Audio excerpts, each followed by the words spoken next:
Pues eso, mi nombre es Davi, soy del sur, de Maspalomas, y digo esto porque es importante. Y voy a contar más. Voy a empezar desde los orígenes.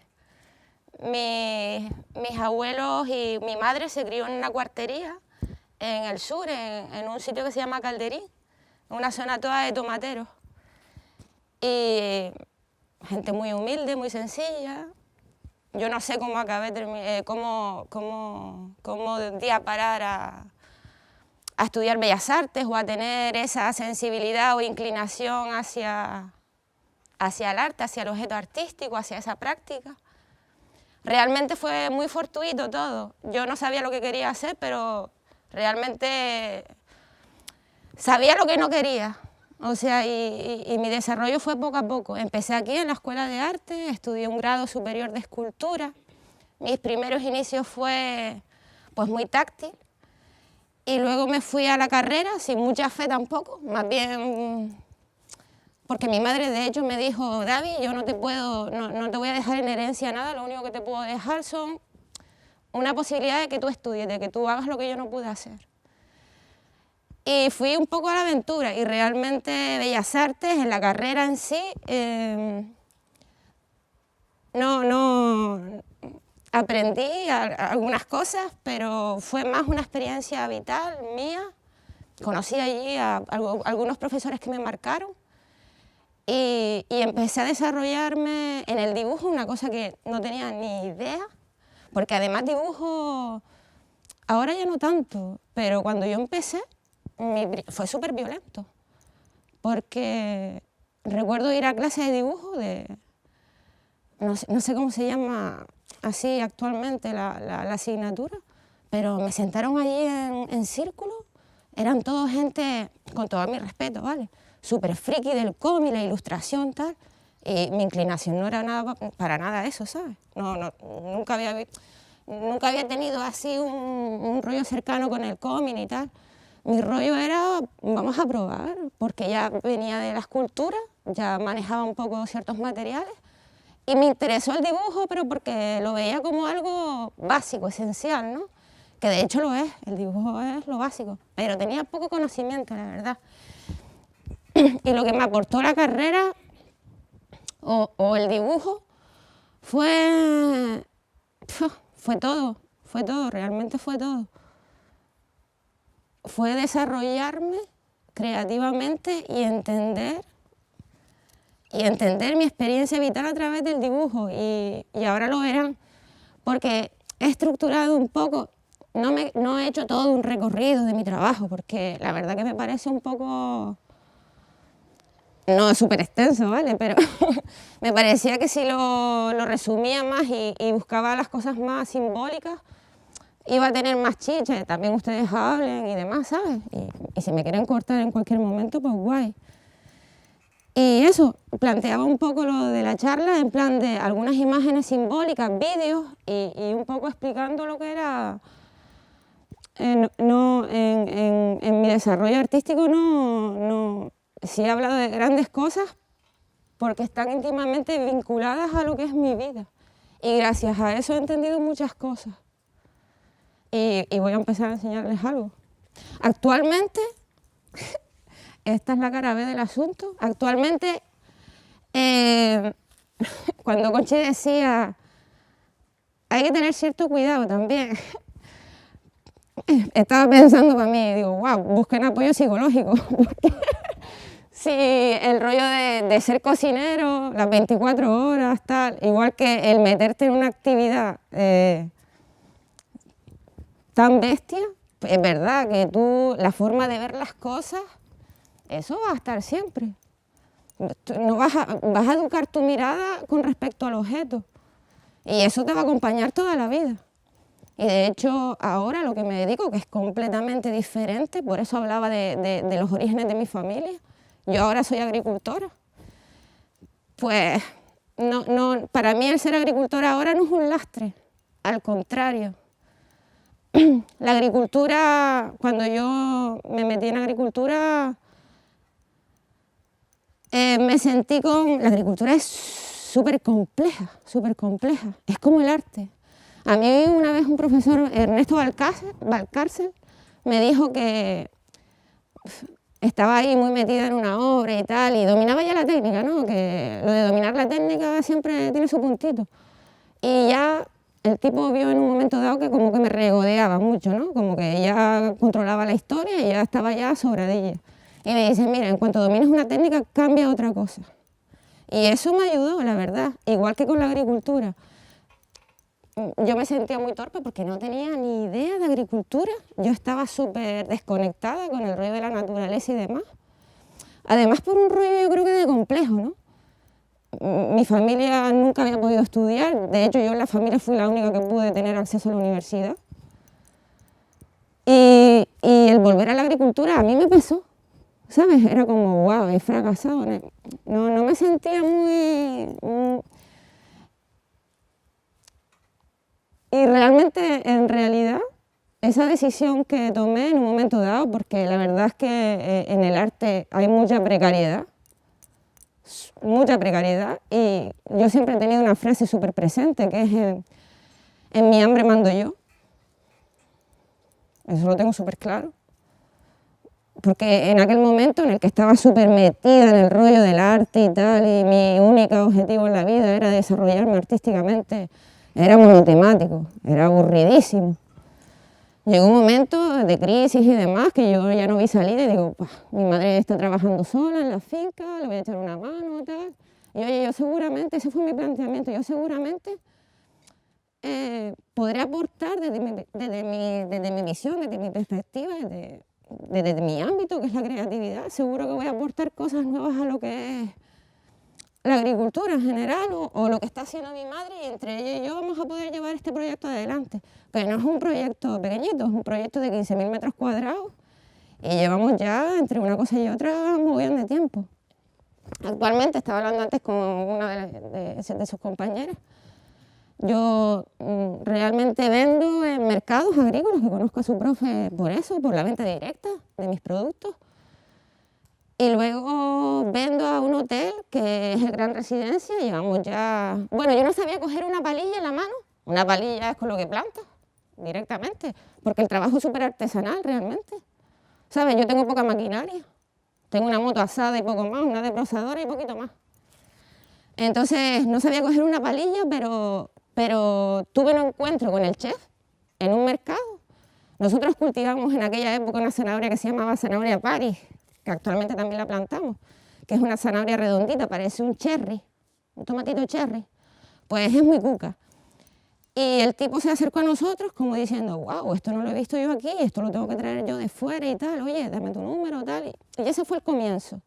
Mi madre dijo que no, que ella no quería meterse en un hotel ni de coña, que le parecía que entre dos personas no íbamos a poder. Y yo sí, yo la verdad que era muy ambiciosa, te digo, no era muy consciente de lo que significaba, pero sabía que seguramente me iba a divertir, iba a aprender cosas nuevas. Y de hecho lo fue. Llevo ya casi 8 años, desde el 2008 años más o menos. Sí, desde el 2014. Y la verdad es que a mí me hace mucha gracia la gente cuando me dice, hay algunos clientes que van a la tierra y tal, y me dicen, ay, el trabajo en el campo, qué tranquilidad, qué idílico y tal. Y yo me parto, porque realmente eso no es así. ¿Sabes? Esa visión bucólica del campo la hay porque es verdad. Yo por las tardes a lo mejor termino de plantar algo y me siento a fumar un cigarro porque soy fumador. Y hay unos pájaros tremendos, a mí me encanta. Y hay momentos en los que tú dices, wow, esto es paz, esto es felicidad, esto es tranquilidad. Pero eso sucede muy pocas veces. Normalmente es todo correr. Es como en la sociedad en la que vivimos. El campo se ha vuelto un poco más de eso. Y ya no solo por lo económico, porque yo, sí, claro, yo trabajo en la agricultura por ganarme la vida. Pero el otro día tuve ahí un pequeño desencuentro con un colega, Eduardo Franqui. Y nosotros, bueno, yo le decía que cualquiera que se dedique a la agricultura no es agricultor. Y él me decía que sí, oye, si tú produces eres agricultor. Y yo le decía, yo no estoy de acuerdo. cualquiera que se dedique a la agricultura no es agricultor. La agricultura es un medio de vida, es un arraigo a la tierra, la cultura del agro, de la tierra.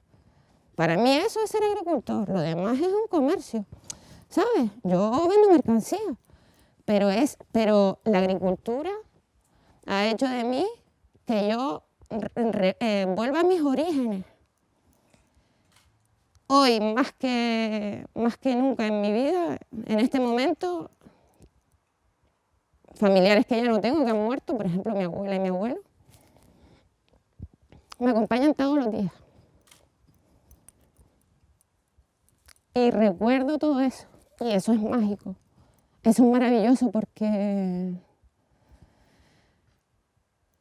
hay que retomar todas esas costumbres, esa tradición, y reinterpretarlas y llevarlas ahora al contexto del aquí y del ahora, ¿no? Pero siempre con memoria y tener una relación sana, que sí, que la libreta está guay, que cada uno tendrá su proceso y tal, pero todo no es la cocina, todo no es el arte, todo no es tal, te tienes que nutrir de tantas cosas, de la música, de todo, de todo, de todo. Yo soy vegetariana hoy en día porque hago agricultura ecológica y no me gusta hablar de agricultura ecológica porque me parece que es solamente una certificación y eso no es así. Me gusta hablar de agricultura orgánica y yo entendía que para tener una finca orgánica todo tenía que ser un círculo. Toda mi materia prima, por decirlo de alguna manera, tenía que estar concentrada en esa parcelita de tierra. Y el contacto con los animales, que para mí son mi familia, lo juro, ¿eh? Son mi familia, yo los entiendo, siento las emociones, es una pasada. El plantar tus propios alimentos, eso te cambia la vida. Te cambia la vida. Yo aconsejo a cualquiera de ustedes que si tienen la oportunidad de plantar lo que se van a comer o lo que tal, que lo aprovechen. O que si algún colega tiene una finca, que vayan a hacer cosas puntuales o yo qué sé, algún familiar recogiendo papas, no sé. Pero estamos desarraigados totalmente de la tierra y eso no mola nada. Eso de hecho no es saludable. Te vuelve De hecho, mi abuelo, es una anécdota así que voy a contar, mi abuelo estuvo toda la vida dedicada a la tierra y el único deseo de mis abuelos era comprarse una casa. Y en aquella época en el tablero era como una zona más chachi, ¿no? Donde se hacían las primeras edificaciones y tal. Y mi abuelo consiguió un curro de vigilante en los karting, que todavía existe. Pues fue nefasto aquello. Desde que dejó el trabajo en la tierra, el contacto con la tierra, se volvió alcohólico, directamente se volvió alcohólico. No sabía cómo ese desarraigo lo llevó, ha sido un proceso mío de entender un poco la historia de mi familia. Ese desarraigo de la tierra lo llevó a esa enfermedad que para mí es el alcoholismo. Y bueno, yo te digo, les invito a que en algún momento de su vida se replanteen el contacto con todo, porque, como les decía antes, el trabajo en la tierra y el trabajo en el arte es casi lo mismo. Y hoy en día, si yo tuviese un profesor que me dijese, si controlas una técnica cambia a otra, yo le diría, eso es mentira. En el campo nunca dejas de aprender cosas, todos los días. De hecho, es súper frustrante, porque cuanto más estudias, porque hay que estudiar, sabes menos, tío. Cuanto más estábamos hablando el otro día de microbiología, cuanto más te acercas a, por ejemplo, a cultivar tus propios microorganismos, tal, la vida que no se ve y tal, y empiezas a entender toda la interactuación que se tiene que llevar a cabo para que todo sea, para restablecer un poco el ecosistema y tal, lo flipas en colores. Te digo, yo al principio empecé muy envalentonada en lo de la agricultura y ahora cada vez estoy como más chiquitita, más humilde. Y yo pienso que también esa es la actitud, la humildad ante todo, pienso yo, desde mi humilde opinión. Pero bueno, voy a dejarme de tanto rollo y voy a enseñar un poco. Esto fue mi proyecto de final de carrera. El proyecto en sí se llamaba Un extraño rincón de la memoria. Era la primera vez que salía de mi casa me iba a Tenerife a estudiar la carrera y tal. Dio la casualidad de que mis padres en ese momento se estaban divorciando. Y para mí fue reiniciarme, replantearme toda mi existencia y tal, y fue a través de imágenes. Entonces yo empecé a reinterpretar lo que había sido mis recuerdos, mi infancia, cómo era la relación entre mis padres y demás, en base a esta obra que hice de Un extraño rincón de la memoria. Es una obra muy extensa, pero que han resumido en 2 piezas, porque estoy aquí recapitulando un poco, hablando de la textura, y la textura realmente es un atributo, ¿no? Una cualidad de un objeto y tal, que puede ser táctil, visual. Entonces, esta obra está compuesta de una serie de dibujos muy austeros. El material que utilicé eran carboncillo, casi todo, mineral, y tela y papel, tela y madera, perdón, papel no había. Y decidí el material en base un poco a los objetos que habían en mi casa. Y realmente mi madre es de estas señoras o de estas mujeres que acumulan mucho, le encantan mucho las telas, las cortinas, tal. Es un rollo muy como muy mi madre, ¿sabes? Y aquí se ve, de hecho, era un lienzo como un algodón. No era algodón, era una tela era como una arpillera. Era como una arpillera, como la tela de saco, más tupida, más fina, porque es un lienzo, realmente es una tela de un lienzo. Pero la imprimación que le di, y voy a hablar de esto de una forma técnica para que ustedes vean lo que uno tiene que procesar, para hacer de la técnica un virtuosismo, porque eso a mí, el hiperrealismo no me interesa nada. Me interesa que el espectador sienta una experiencia a través de lo que ve, o lo que ve le lleve a relacionar conceptos en su cabeza. Y por eso hice una imprimación muy aguadita y empecé a trabajar en el lienzo. Y mi padre en aquella época trabajaba de camarero, hoy en día es un empresario, tiene un restaurante y demás.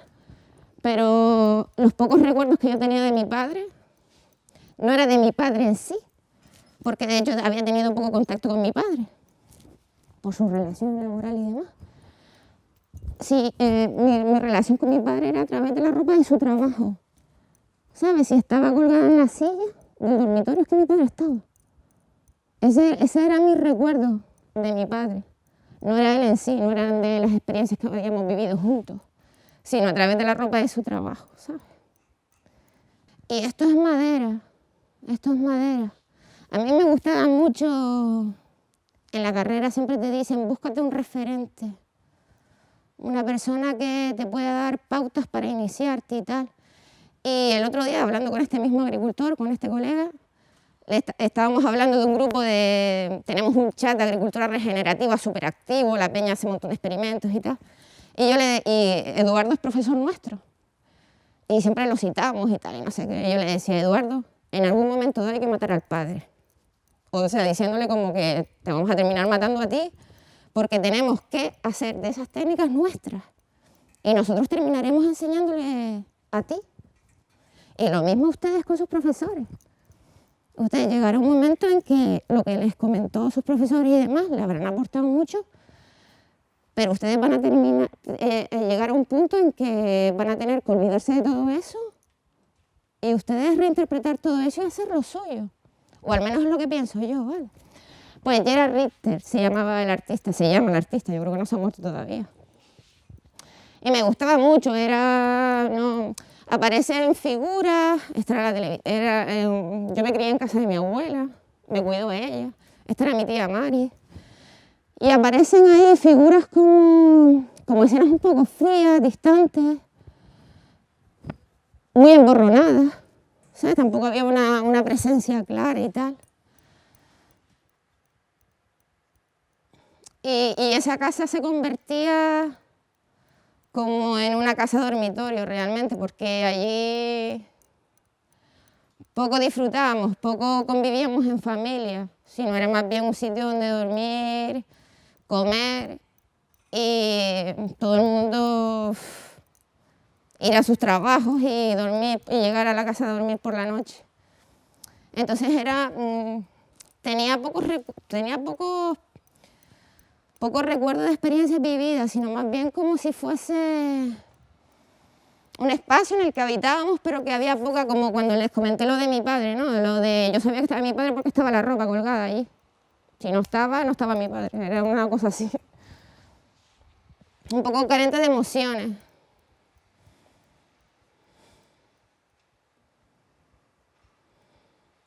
Y era una obra muy inicial también, te digo, yo no había terminado la carrera, estaba en un proyecto ahí final, como quien dice. Pero bueno, me quedé muy contenta, sobre todo por eso, porque contextualizar las cosas me hizo entender un montón de historias que no había digerido. Y me gustó, me hizo madurar esa obra, lo pasé mal porque lloré tela también haciéndolo. Y por las circunstancias que estaba viviendo personalmente. Pero me ayudó un poco a recontextualizar las cosas y eso sí me moló.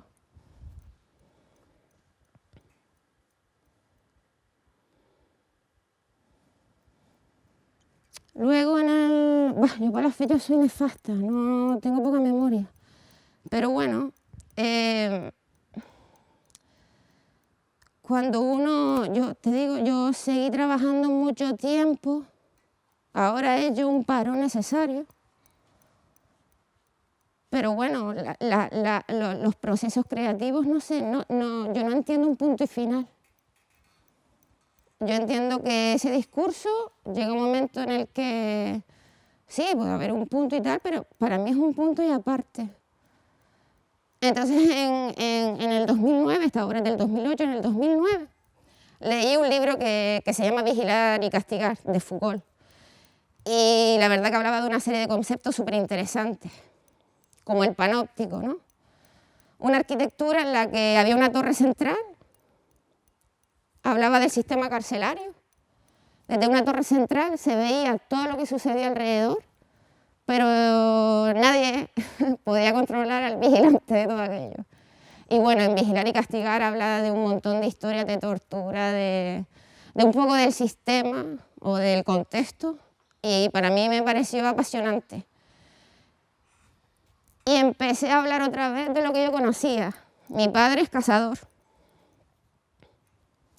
Fue huérfano de pequeño, su padre murió cuando él estaba en la cuna, y yo supongo que él creció arropado de otros hombres, y en aquella época sí se estilaba que la cacería, la caza menor aquí, porque en Canarias no hay más, sino conejos y poco más, bueno, y aves y tal, pero supongo yo que fue un poco por el contexto y demás.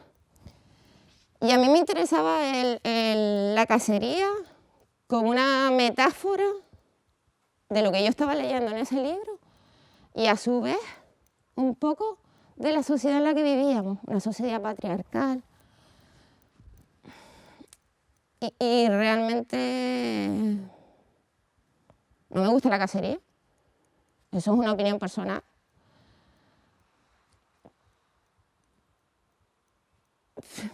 Me río un poco del rollo este de que es una actividad cinegética, de equilibrio del campo, la naturaleza, tal. Eso no lo tengo claro. Pero sí que hay cosas que me llaman poderosamente la atención. Y que creo además que son súper bonitas culturalmente, de camaradería entre los cazadores y demás. Es curioso que no haya muy pocas o casi ninguna, no es representativo, que en el mundo de la cacería no haya mujeres tampoco. Que sea todo súper anecdótico. Entonces, una de las cosas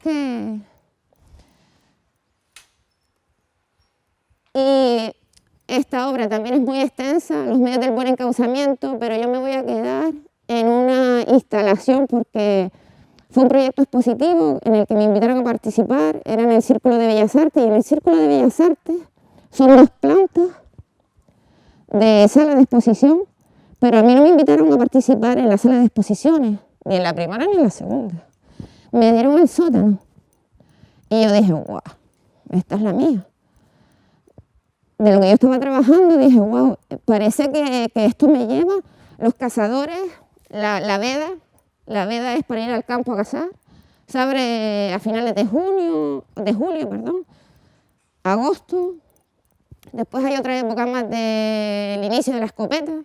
O sea que son por épocas, ¿no? Pero casi todo el año, todos los atarecos del cazador se quedan en el garaje o en el trastero o lo que sea.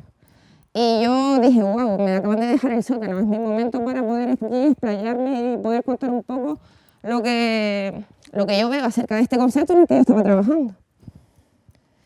Y voy a enseñar algunas de las piezas. Todas estas imágenes, en verdad, son interpretaciones, pero en aquella época me metí en el personaje. Fui a cazar, que no me gustó nada, tenía que ir así en plan de... Veía unas movidas raras, así en plan de matan al conejo y le dan un zumbido así en la cabeza y luego digo, wow, toda movida. Los sonidos, el sudor, el sur, era todo, pero también me quedo con una parte que era estupendísima, que eran los paisajes, el hombre y la naturaleza, era un rollo súper primario que a mí me llama poderosamente la atención. Y todos estos documentos fue un curro que no veas, porque realmente todas estas imágenes y muchos vídeos no los saqué de internet ni movidas así. Los saqué de muchas personas que se dedicaban a la cacería, de cuadrillas y demás, y de mucha gente que iba al campo con sus cámaras de vídeo, sus fotos, y eso me pareció guay, porque no estaba hablando sobre mi perspectiva, sino estaba trabajando acerca de la visión que tiene el otro de esa actividad. Y eso a mí me enriqueció muchísimo. Incluso me ayudó como terapia a entender un poco cuál era la magia o el artificio de todo aquello, ¿sabes? Y la verdad que me gustó. Me hizo conocer más de lo que a priori era como una negativa total, pero después me ayudó un montón a entender un poco todo aquello, todo aquel ritual, porque al final es un ritual. Y bueno, el sótano era muy pequeñito, realmente. Y aquí aparece un bodegón. No sé si esto se puede ampliar. ¿Nacho? O no sé si se ve bien. Sí, más o menos, ¿no? Pues bueno, esta obra sí es en papel. Tuve que ensamblar papeles. Tampoco me estaba interesando mucho que fuese una obra preciosista, sino era un rollo más visceral. Entonces también trabajaba con papeles de muy poco gramaje, papeles muy cutres. Todos estos dibujos están hechos con lápiz y aceite, pero no aceite de linaza, de esta cara que tú vas a una tienda de bellas artes y tal, no, todo aceite de girasol y demás, en plan súper guarro, daba una pátina al papel.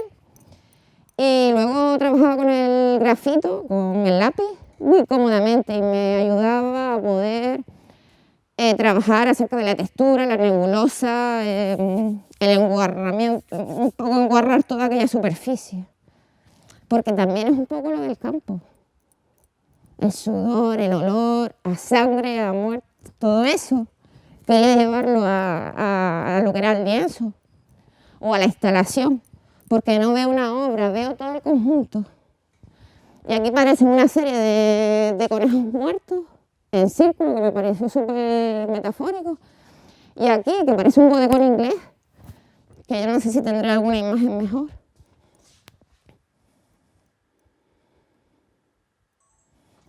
Esta, ¿ves que hay una chorrera aquí de aceite? En realidad, esta obra, claro, con el tiempo,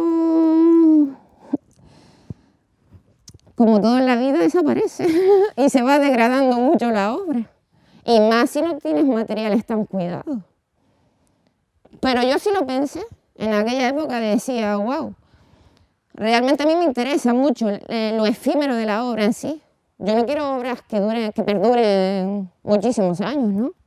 Yo me degrado que se degrade ella conmigo, no tengo ningún problema. Y esa vejez también le va a sentar la obra. Y de hecho esta pieza no porque la vendí, pero adquirió una pátina amarilla súper envejecida, que me molaba mucho. Y me gustaba mucho el tema este. Son prudentes, son perros cazadores. Y es en el momento en el que hay una pared de piedra. El conejo, lógicamente, se oculta en el muro que le llaman. Y aparecen todos los animales en plan de... lo acorralan. Y para mí era una masa de cuerpos informes, ¿sabes? Que no tenían... que se movían súper rápido y todo el lenguaje que funcionaba alrededor me flipaba.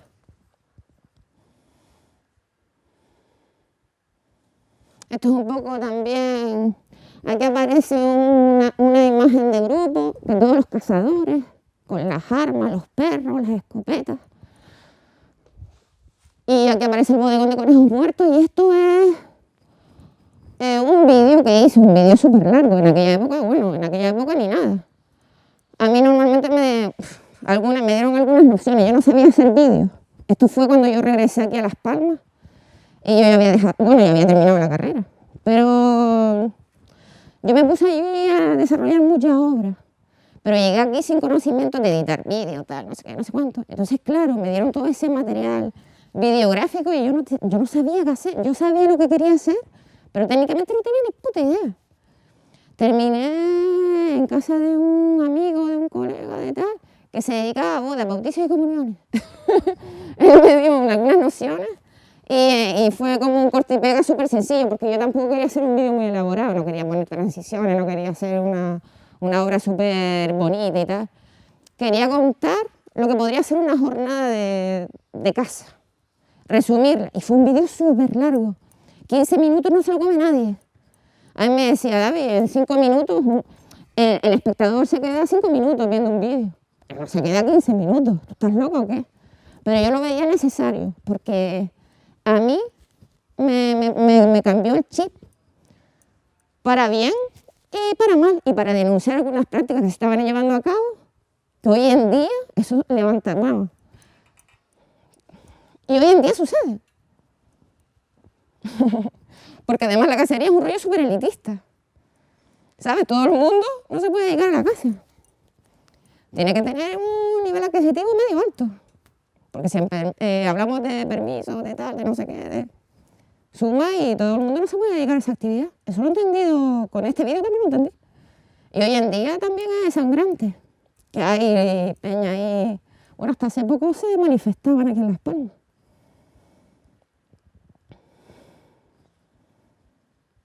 Esto es otro bodegón de muertos, porque aparecen así. Una vez vi un vídeo de un cazador que me pasó. Habían terminado de cazar, fueron a un sitio a comer, se hacían sus asaderos, y todo lo que era la habitación, que a lo mejor era una habitación pequeñita, todo, era una pasada, era una hilera de conejos muertos, así en batería.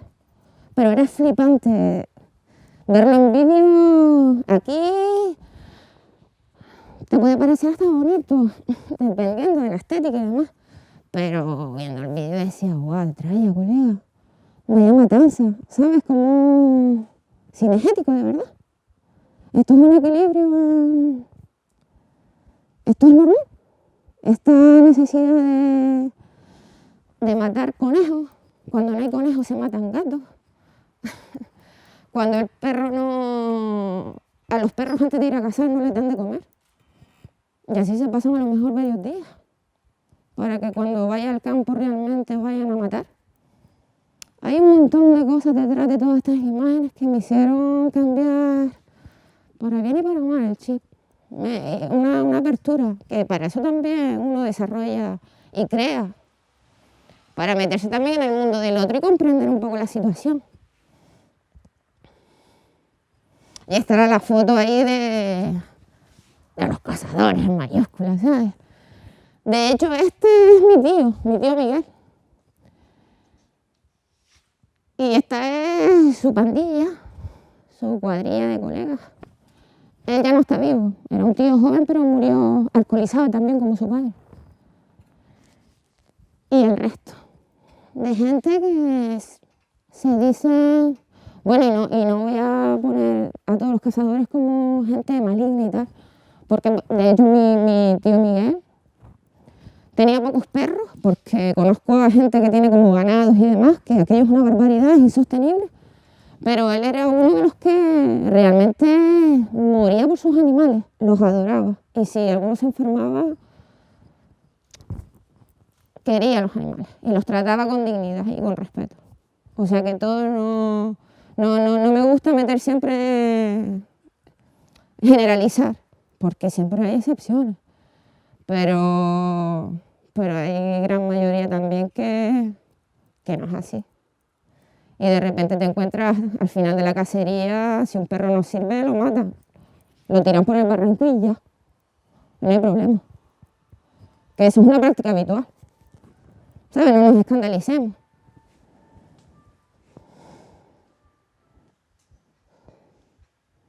La interrupción del discurso. Esto es otro trabajo que hice después de la obra de los medios del buen encauzamiento. Eso es verdad que ya tenía una desconexión total con lo que había sido un extraño rincón de la memoria. En los medios del buen encauzamiento yo sentía que estaba hablando de mi madre y de mi padre. Mi madre a través de la casa del hogar y de esas telas de las que le hablaba, y a mi padre por la ausencia en el hogar y por su actividad como hombre en el sistema y demás.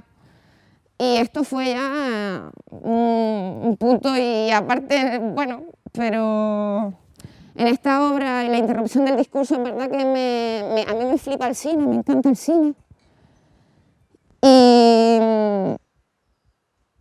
Y estas obras eran como vi una cantidad de películas increíbles, pero lo que capturé en esas películas eran secuencias que no eran muy relevantes, pero que a su vez me daban pautas de lo que yo estaba sintiendo en ese momento, o de lo que representaba mi posición en el mundo o la sociedad en la que yo vivía, de ruido, de escenografía, de escaparate. Parece que las cosas están vacías de contenido. Y todo eso intentaba reflejarlo un poco a través de esos vídeos que yo capturaba. Vamos a ver si puedo enseñar alguno así y tal, porque si no tienen el formato, lo que sea, me van a joder.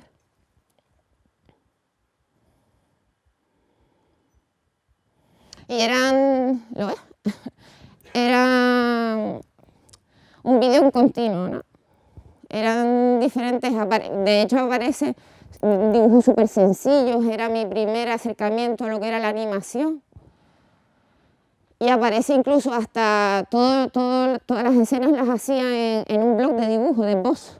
Entonces era súper precario, pero me gustaba esa. Y aparece en un grupo de vedettes y la vedette principal, ahí como no están haciendo una gran cosa, pero están apareciendo en escena.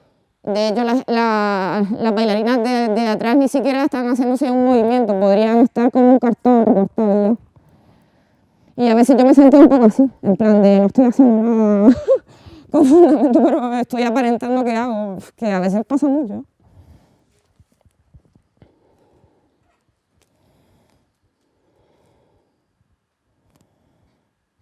Bailarinas, camarógrafo, este me gustó, este vídeo.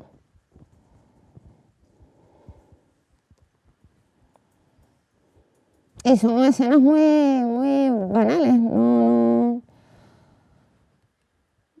tienen un gran contenido ahí de la hostia. Esto es un tipo directamente bajando y subiendo el sonido de lo que era un antiguo radiocassette. Pero me parecía que esa acción era, a veces es lo más importante. Con todo este ruido que nos circunda, pues el bajar el volumen y el silencio y las escenas casi se pierden del blanco del papel. Casi en algún momento dado, además el vídeo era tan precario que había algunos momentos que se quedaban blanco y demás. Pero me gustaba eso, porque con tanto rollo visual que tenemos metido en la cabeza, con tantos sonidos, era un momento como de limpia, ¿no? De quedarme con esas acciones, pero vaciarlas y decir, bueno. Y de hecho la exposición recuerdo que fue un estrés que no veas porque tenía un comisariado. Un comisariado es una persona que te va acompañando en la elaboración de la obra. Eso no fue así. Y eso me generó un estrés que no veas, porque la responsabilidad de todo lo llevaba yo y era en el TEA y yo tampoco había ido nunca en una individual así, en un museo con renombre, entre comillas, y yo no lo pasé muy bien en esa exposición. Sí me divertí en el proceso creativo y eso siempre, lo que pasa del taller para adentro, eso es magia. El proceso creativo, y seguro que ustedes también, en la cocina y demás, que ya luego el plato final o lo que sea, yo no puedo hablar así en términos muy, perdónenme, ¿sabes? Porque yo no manejo. Pero el proceso de creación, eso sí que merece la pena. El arte hoy en día, yo no me siento una profesional del arte ni de coña, además es que no lo quiero ni ser, porque me da una pereza y me da un aburrimiento que no veas. Pero el proceso creativo sí lo echo de menos. Y ahora justamente estoy haciendo en abril tengo una pequeña exposición que me está costando sudor y lágrimas. ¿Pero por qué? Porque yo trabajo de 6:30 a cuando se apaga el sol, cuando cae el sol y cae la noche, pues no me queda otro remedio que irme a mi casa. Pero por la noche también sigo haciendo abonos, sigo haciendo tal, o sea que yo a veces llego a mi casa a las 10 de la noche. Mi casa queda dentro de la finca. O sea que no termino nunca de marcharme. Y tengo que ponerme a desarrollar las obras de madrugada. Y es como, se me hace muy difícil encontrar la magia. Y encontrar, ¿sabes? Llega un momento en que dices tú, esto no puede ser muy saludable. Pero es verdad que también me da pena, ¿sabes? Me da pena que tenga tantas cosas que contar y en algún momento pierda ese vehículo que para mí era tan fácil antes. Antes yo era muy atrevida, ahora me pienso demasiado las cosas. Y ese proceso sí que se desgasta. Pierdes el hábito, pierdes la normalidad, pierdes el atrevimiento. Y eso sí que no me gustaría que sucediera. Por eso todavía sigo diciendo que sí a algunas exposiciones pequeñitas. Porque es verdad que la creatividad y el arte siempre me van a acompañar. Pero la forma de expresarme,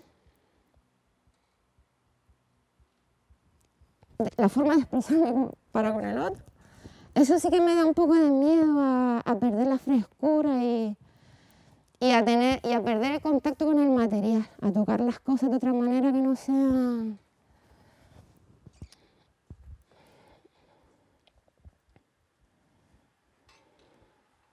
Bueno, y en aquella época yo tenía un colega, en aquel momento era mi novio y nos lo pasábamos bien.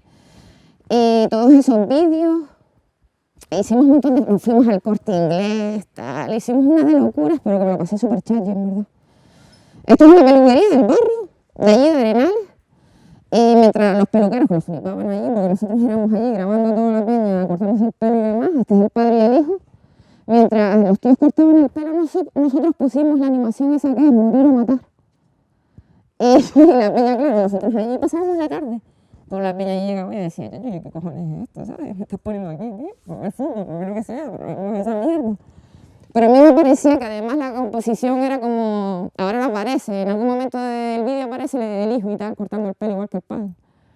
Pero me parecía que esto era como un triángulo, era, no sé, compositivamente me parecía muy cháchico. Cuando fuimos al Corte Inglés y en la sección esta de tecnología, de tal, de montón de pantallas, de televisores y tal, aparecía otra escena también y me pareció que visualmente era súper potente y decir, wow, estoy en un centro comercial así súper bestia, poniendo mis animaciones y flipando con colores. Y la peña comprando, ¿sabes? Y me pareció súper guay. De hecho, algunas escenas sí fueron a Altea, a la sala expositiva, pero otras no. Otras solo se quedaron en el tintero. Y así tengo cantidad.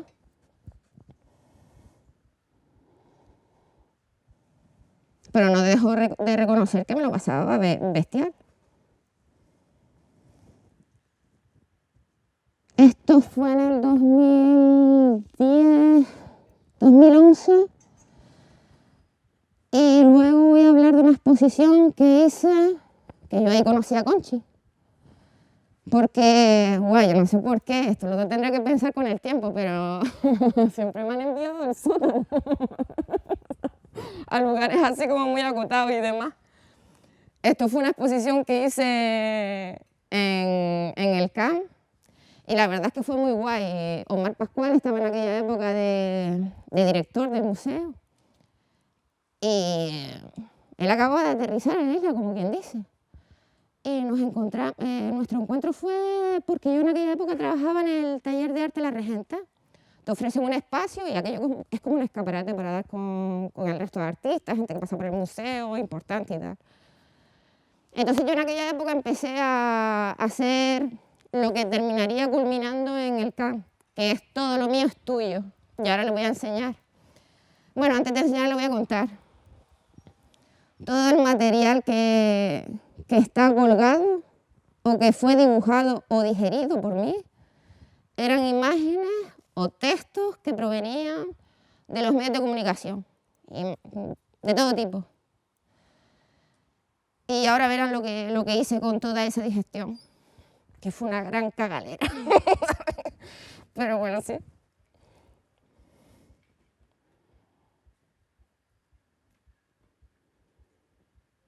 Esto no es porque yo quedara cuca, sino porque fue para un catálogo y tal, entonces sí estábamos cuidando un poquito más el presentar el desarrollo de la obra y tal. Y para que esto no quede como una anécdota acerca de la textura, ya verán que las imágenes se puede observar porque no está súper abstracto y estamos quedándonos con una imagen, con una parcelita que se ve muy bien, es figurativo todavía y tal. Pero toda la forma estaba construida a base de columnas de trama, de lápiz. Son todo papeles que se van ensamblando y esa forma esa técnica y esa forma de llevarla a cabo, pues ahora entenderán por qué la hice, porque no fue una cosa fortuita, sino tenía una intencionalidad detrás. Fui ensamblando paredes con todo tipo de imágenes, ¿vale? Con todo lo que salía en el periódico, todo no sé qué, ahí iba yo y era guardar en el ordenador y ponerme a currar en ella. Estuve trabajando 6 meses, todo el día, sin salir del taller. 6 meses, que se dice rápido. Y es con un lápiz. Me iba, es feo que lo diga, lo voy a decir así, al chino. Iba al chino, me compraba un montón de rollos de lápices, de estos que vienen 2 o 15, 20 lápices, y me lo fundía.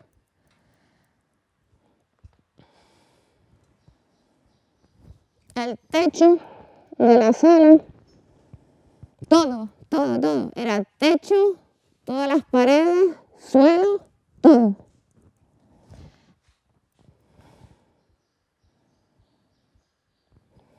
Y esta imagen me gustó mucho porque hablando con Omar Pascual, y sí voy a decir el nombre y los apellidos, porque él sí fue un comisario, y en nuestras charlas yo le contaba que para mí el lápiz era una navaja, era como un cuchillo, porque yo lo que estaba haciendo era cincelando la realidad o la pared o el papel o lo que fuera.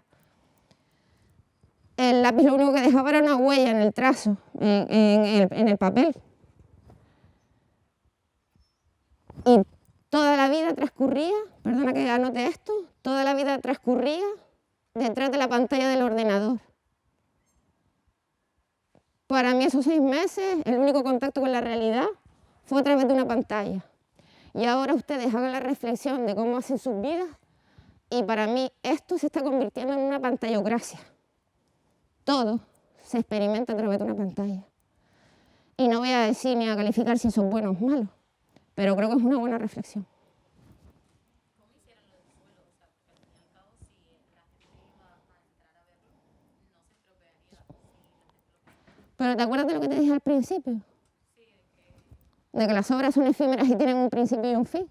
Pues estos 6 meses de esa obra no queda nada. Queda, esta obra realmente es la que tiene el CAM. Y no tiene la obra, tiene los desperdicios de esa obra. Tienen unos retales, unos pedazos descontextualizados de lo que fue aquella intervención. Es el desecho de lo que quedó. Se quedó con la basura. Enmarcaron lo que eran los desechos de esa exposición. De esa exposición no queda nada, sino el registro visual. Hay que caminar ligero, ¿verdad? Me parece tanto trabajo, o sea, es que me parece flipante. O sea, yo dibujo, pero dibujo nada, o sea, me parece nada comparado con eso. Y que se estropee es como, No le tengo nada de aprecio, ¿eh? yo pues, No le tengo nada de aprecio a nada de lo que es la obra en general. Una vez lo vomito, si le sirve al resto, yo no hago arte para ayudar a los demás, ni de coña. Ni para transformar nada, ni para... No tengo ningún objetivo de la hostia. Yo me dedicaba o me dedico a esto porque es una terapia. Porque me ayuda a entender en el lugar en el que habito. Es simplemente eso, y no le tengo ningún tipo de apego. Y creo que eso es saludable. Hoy no tengo nada. Tengo algún registro visual que me ayuda a hacer alguna charla y demás. Pero obra para comercializar, no tengo. La obra que se expuso, alguna se vendió en su día y otra se regaló a colegas, tal, no sé qué. Están en algunas colecciones y demás. Pero no tengo nada. Y eso me parece guay. Y bueno, Omar, como estaba hablando de esto fue, porque yo llegué allí y le dije, Omar, vamos a empapelar todo. Dice, y hablando de las conversaciones de cómo estaba haciendo el proceso y tal, y no sé qué, porque yo le entregué un proyecto. Y fue una sugerencia de él, y me pareció cojonuda. Me dice, oye, David, ponemos un cristal y jugamos con un traspantojo así y tal, metemos este recurso, que puede estar muy bien. Y a mí me pareció que había hecho una aportación increíble, porque además explicaba un poco el proceso de lo que yo les estaba hablando de la pantallocracia.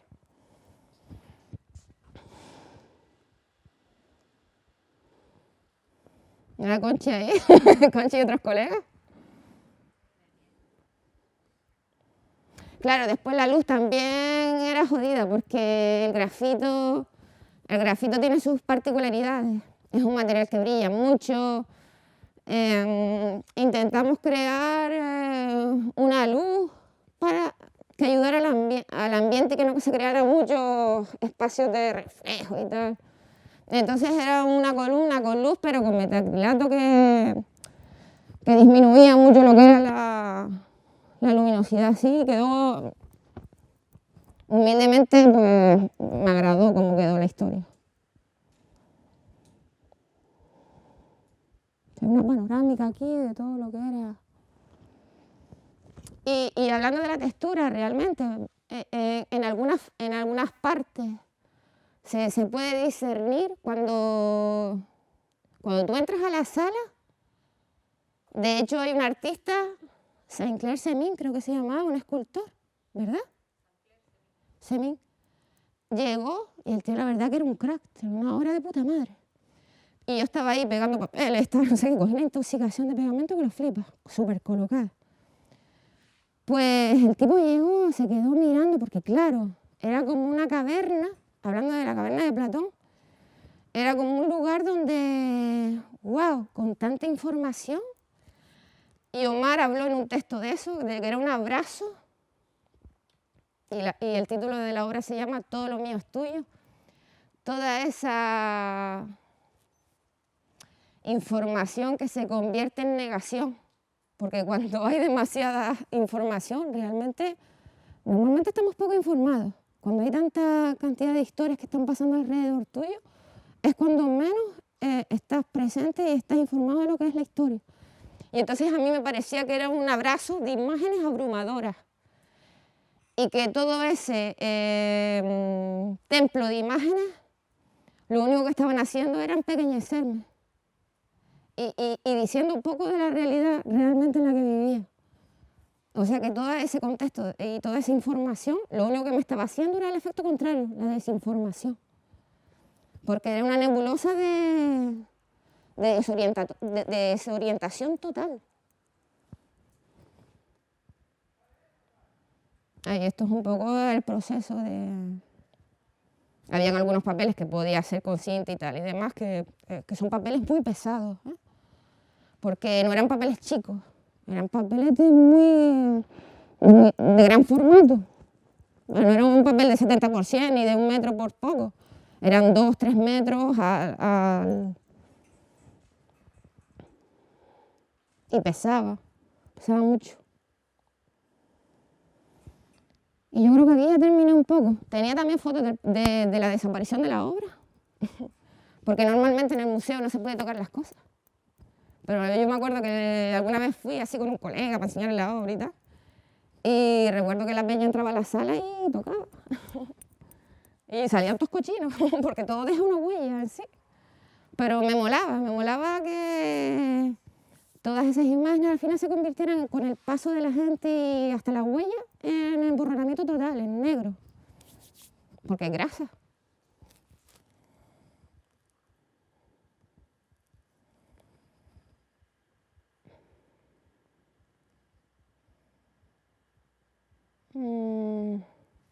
Es una pena que no se pueda ver esto.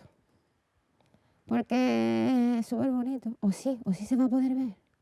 A mí es que me encanta la animación, los dibujos animados me flipan. Bueno, lo voy a poner en pausa.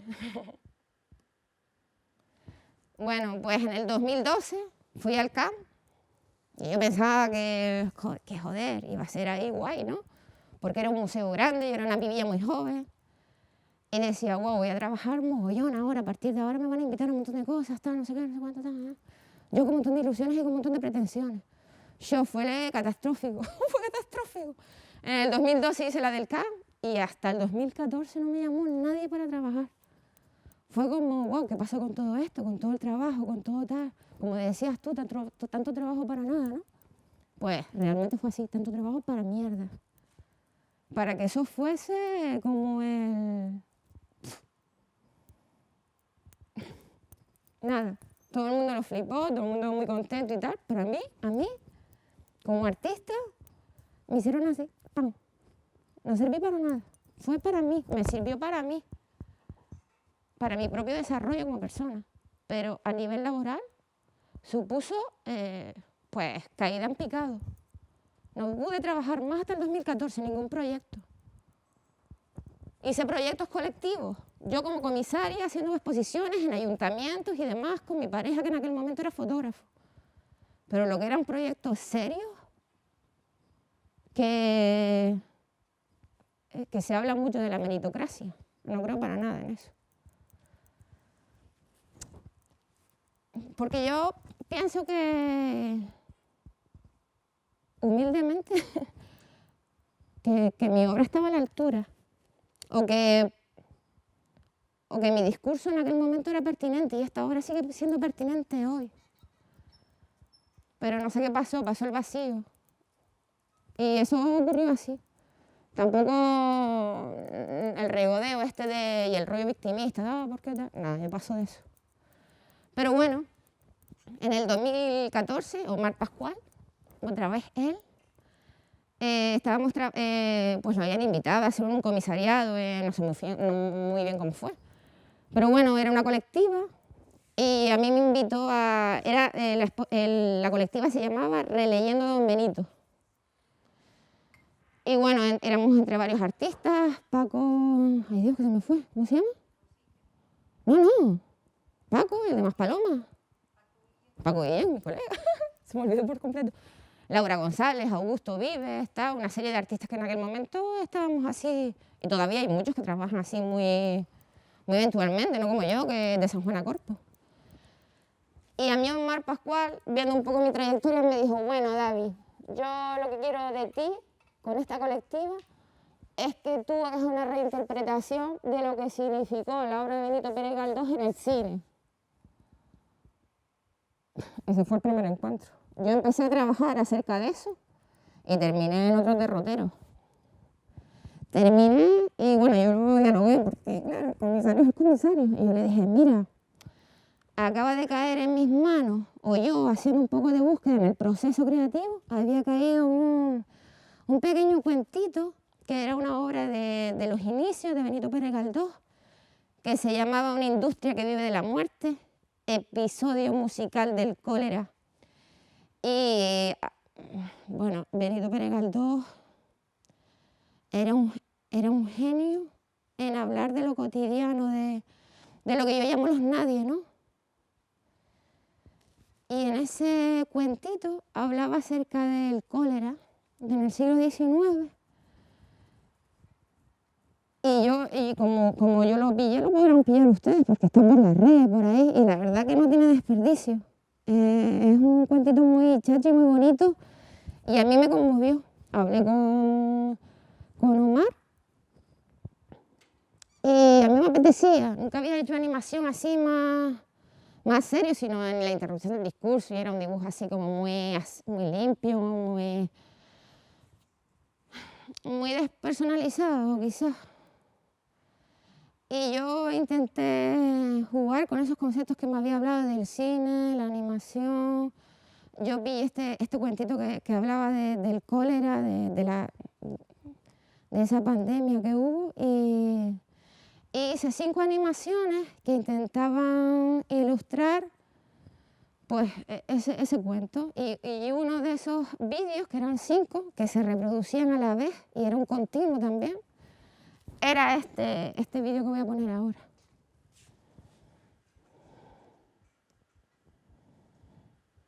Es un stop motion así como muy... Son como cuando éramos chicos. Bueno, ustedes no. Yo soy vieja que te cago yo. Pero claro, en mi época de chiquilla había unos cuentos que eran recortables. Tenían pestañitas y tú le ibas cambiando la ropa a los personajes, y yo me lo pasaba pipa. Y yo hice lo mismo, como era, yo no sabía, yo no tenía mucha técnica en esto de la animación, pues me lo planteé igual. Entonces hice muchos dibujos, iba recortando los personajes y poniéndolos en escena. Y esto fue uno de esos 5 fragmentos de animaciones.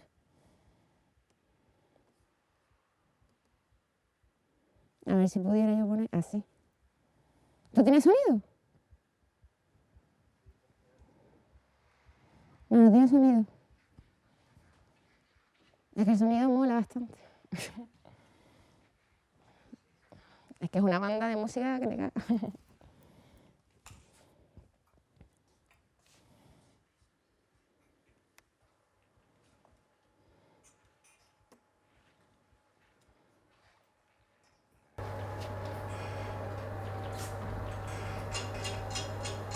Ya está, que sí, es chiquitito, ¿eh?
eran 5 animaciones así, de este rollito, más o menos. Y lo típico, lápiz y papel. La verdad que en eso no ha sido muy... Me ha cambiado mucho de registro. De hecho, ahora que soy agricultora es cuando he entendido el color, te lo juro, ¿eh? Te lo juro. Y estuve un tiempo trabajando en mi obra personal, pero conocí a una diseñadora de interiores y tal, y estuvimos tiempo, por lo menos 5 o 6 años, estuve trabajando, decorando súper chalés, casas así, súper lujosas y tal, y no sé qué. Y aprendí, y yo me dedicaba a la agricultura, decorábamos las casas y yo siempre trabajaba de noche, o sea que nunca pude dejar de trabajar en el campo, pero siempre el desarrollo así un poco más artístico, que para mí no era artístico aquello, sino era más bien un rollo de copia y pega, ¿sabes? Era como una fotocopiadora en color, ¿sabes? Vale, me era pintora, pero... Y entendí el color por las frutas, te lo juro. Y es súper chungo decir esto, como 5 años de carrera. Pero entendí la teoría del color observando a la naturaleza. Porque nosotras somos productoras de mangas, están muy ricas. Mi madre diría que son las mejores mangas de la isla. Pero pues viendo cómo se producía la maduración y entendiendo el color. Y así muchas cosas más que he entendido gracias a la agricultura. Y sí, me gusta la pintura. Hoy en día puedo decir que me mola la pintura, pero en aquella época ni de coña. Para mí el lápiz era una herramienta de cambio que lo flipa. Y lo sigue siendo, ¿eh?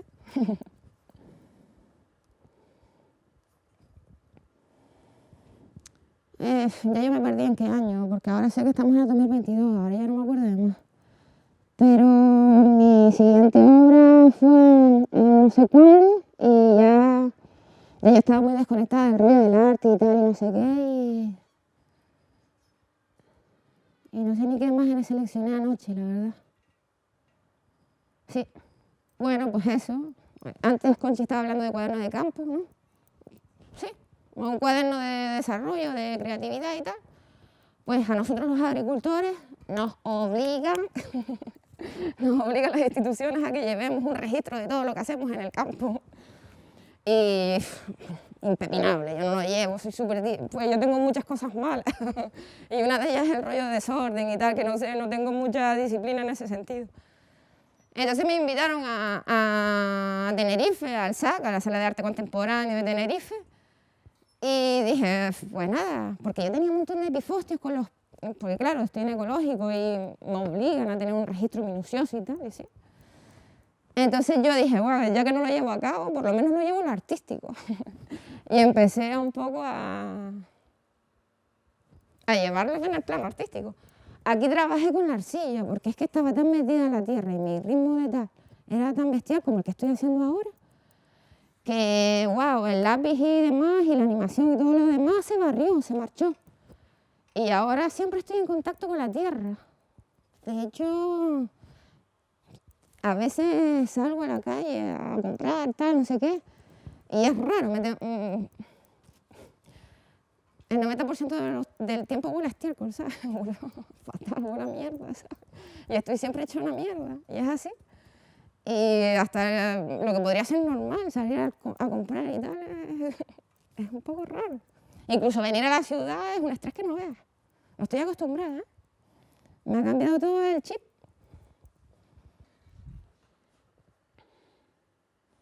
Esta frase dice, es un fragmento de arcilla que con el tiempo, si no lo cuidas, se craquela y se rompe. Algo tenía que suceder, ¿no? Y estoy hablando acerca de la postura del hombre y la naturaleza, ¿no? Que a veces vemos la naturaleza como algo alejado de nosotros, como que hay un muro, ¿no? Como nuestra posición, como hablando del exterior, pero como algo que nos es ajeno, y para nada.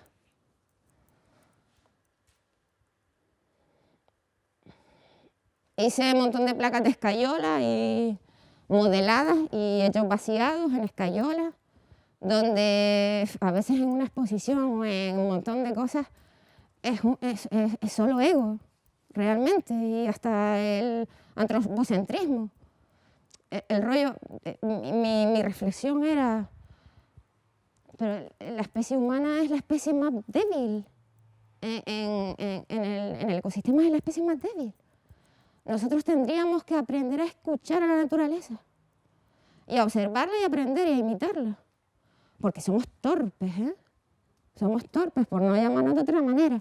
Entonces, en lugar de colgarlo en la pared y piezas que podrían ser un reflejo de lo que tal, lo hice, y cuando lo hice, lo rompí y hice ahí una especie de cúmulo del yo, del yo, del yo, del yo, del yo, porque a veces abrimos cualquier cosa o tal y es yo, nuestro ombligo es el más guapo del mundo, ¿sabes? Y ya es así.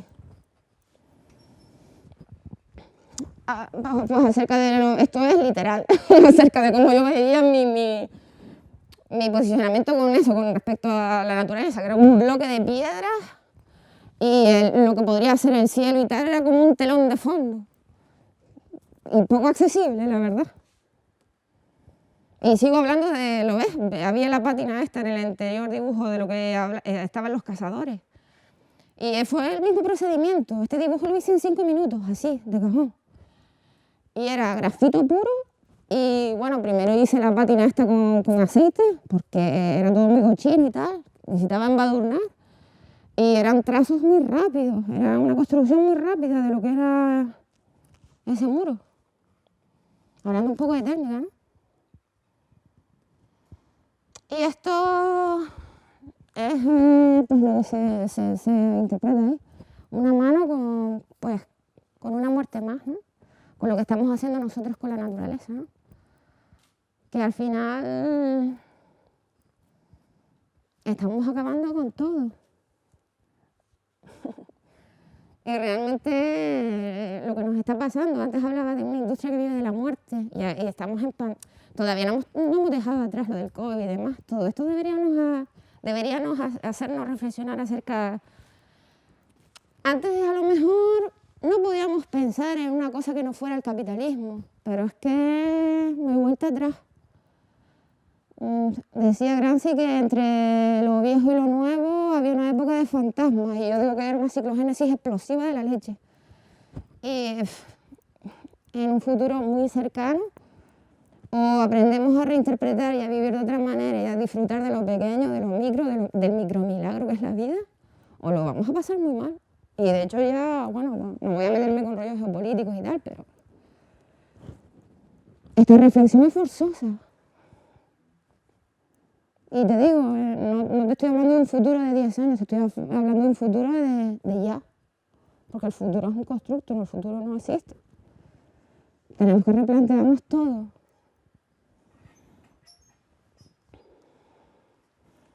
Pues yo creo que aquí termina mi percal. Porque, sí, bailando la palabra como que paso. Porque, a ver qué es.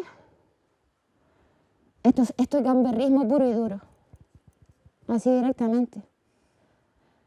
Eran frases que hacíamos por las noches, nos íbamos en plan, y tengo más actuaciones, yo creo que me quedé con una. De hecho, en una de ellas me pasó alguna movida. Pero lo típico de trabajar en la calle.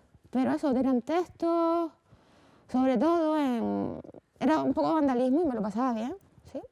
Hacía pequeñas, no era, bueno, Bailando la Palabra fue un proyecto en el espacio público que hicimos como taller, pero los previos a eso fue mi novio de aquel entonces y yo pasándonoslo bien en la calle, con un objeto artístico, no era solo vandalismo puro y duro, ¿vale? Y de hecho era un vandalismo no muy doloroso, eso era escayola. O yeso agrícola, el que yo utilizo para hacer la enmienda de la tierra, para que las plantas absorban el calcio de la tierra. Pues lo mismo, o sea que no era pintura, no era nada contaminante, no era tal, sino se iba a ir rápido con el viento, con tal, no era nada dañino. Fueron intervenciones así, divertimentos para nosotros y reflexiones acerca del sentido de nuestras vidas, pero que no llevaron una... A mí el graffiti, por ejemplo, a veces me jode esa... O sí, ¿sabes? Ahí sí veo cierta violencia. En el contexto en el que se produjo el graffiti, tiene su sentido. Hoy en día el graffiti... Tengo mi problemática con eso. No soy muy partidaria. Pues ya está. Y ahora lo que estoy haciendo es para el proyecto este en abril, que los invito a que vayan a una sala pequeñita en Telde. Leoni Castillo, creo que se llama. Pues nada, estoy trabajando con arcilla y estoy trabajando con textos, que eso me parece raro, pero me empecé a leer un libro acerca de una señora que es botánica, que da clases en la universidad. Tiene una visión, es una visión científica, ella es indígena, acerca de la naturaleza. Y me pareció súper interesante, porque en este momento yo también me estoy planteando un poco eso. Lo que estaba trabajando en Cuaderno de Campo, pues lo sigo yo reflexionando en mi cabeza. Un poco acerca de nuestro papel para mí, que normalmente siempre estoy extrayendo de la tierra y tal. Yo siempre agradezco a la tierra todo lo que me da, porque esa tierra es incansable. Y de verdad que lo agradezco un montón. Para mí no es mercancía, y antes hablaba del desarraigo de la tierra y lo que significa la cultura del agro. Es una ofrenda. Para mí realmente es una ofrenda. Todo lo que me da, y el trabajo en el campo no es duro. Siempre dicen que el trabajo en el campo es duro, las condiciones, que la agricultura no es rentable y tal. Eso es mierda. El trabajo en el campo es maravilloso y se puede vivir de la agricultura. Deberíamos, de hecho, vivir mucho más. Deberíamos, joder, nos hemos cargado todo el suelo aprovechable, lo hemos edificado, lo hemos construido. No queda suelo bueno, todo el suelo está contaminado. Y eso es un trabajo que estamos haciendo con la agricultura regenerativa bestial. Un suelo se puede estropear en una tarde. Luego, para regenerarlo, gracias a unas técnicas que estamos trabajando, no tanto. Pero te puede llevar años restablecer un ecosistema. ¿Sabes? Que cuando tocamos algo, el hombre, deberíamos medir mucho las consecuencias, en general, de nuestra huella en el mundo. Y por eso también hablaba antes de lo débiles de nuestra especie. Otras especies no generan toda esa tralla. Y en eso estoy. Ahora estoy trabajando con moldes, estoy intentando sembrar esos moldes y trabajar con las raíces cuando yo hago siembra, las raíces de las plantas se adaptan muy bien a las formas. Y entonces estoy trabajando entre forma, texto, raíz. Y vamos a ver, porque estoy ahí y como tengo poco tiempo para desarrollarme creativamente, lo estoy pasando un poco mal ahora, pero espero que sea. Lo guay es que la sala es chiquitita, que no tengo que desarrollar demasiado. Pero con mi nivel de estrés sí es eso. Bueno, ahí estoy, jugando un poco todavía. Que al final todo es un juego. Y ojalá que ustedes, no sé si les habrá servido para algo pensando en lo culinario, pero ojalá que ustedes vean su profesión como un juego. Y el chef de Gran Residencia, a mí me impresionaba mucho este tipo, pero me conquistó rápido. Lo primero que me enseñó fue un cuaderno de dibujo. Digo, guau. Ya no me lo enseñó más, también te lo digo. No sabía a lo que me dedicaba ni nada, no sabía que yo había estudiado Bellas Artes, que tenía un desarrollo y tal. Pero lo primero que me enseñó fue, mira, yo hago esto en la cocina. Y la verdad es que yo cada vez veo menos gente que le mueve la pasión hacia las cosas. Tampoco tengo mucho contacto con la gente, ¿vale? Ni muchas profesiones y demás. Pero hay gente todavía que solo grande el hombre que conserva el corazón de un niño, ¿no? O algo así. No sé muy bien cómo es la frase, yo soy una desmemoria total. Pero sí es verdad que si su profesión llega a ser un juego o lo ven así, usted con eso ya, yo moriría tranquila. Yo siempre intento hacer en lo que esté haciendo, y ya la agricultura no es una frustración.